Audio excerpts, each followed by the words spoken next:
The government's not doing what's in the people's best interests.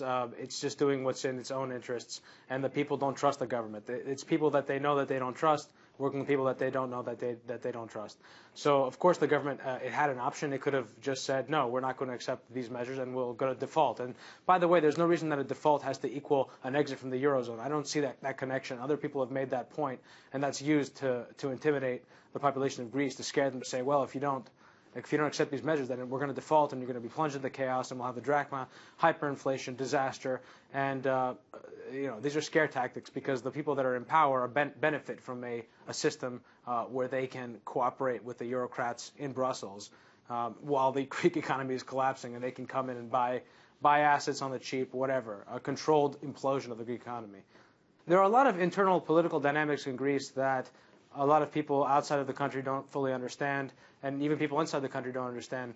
You've got politicians that benefit from this system that they have in place. They've been in the EU for about over 10 years now. I mean, in the Eurozone, about 10 years. So they have a system that they benefit from, and they've been able to extract a lot of wealth from being in the EU, and they don't want to exit. They don't know what a future would look like.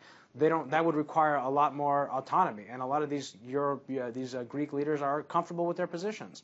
So I think that they're just doing what's in their best interest. They're scared of the idea of leaving the European Union. I think that they get a lot of their directives from Brussels, from the IMF, as well. So I think that's really the driver. They're doing what's in their best interest. It's clearly not in the best interest of the Greek people to have a debt deflation, depression going on right now. That's clearly obvious. It doesn't benefit them. So I think this is an example of the elite governing families and their minions in Greece doing what is in their best interests. Obviously, I don't believe anyone within his right mind would think that they'd be able to pay those debts back. Clearly, there's an interest for the banks that are on the hook.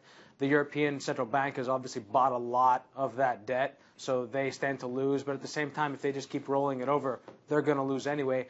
I think part of this is just a function of the system and people just trying to. You hear that expression all the time, kick the can down the road, but that's something that people do all the time in their daily lives, and they certainly do it in politics. They don't want to deal with the problem now, and they just would rather procrastinate and push it along. And I think in many cases that explains a lot of what you see here, as crazy as it may sound.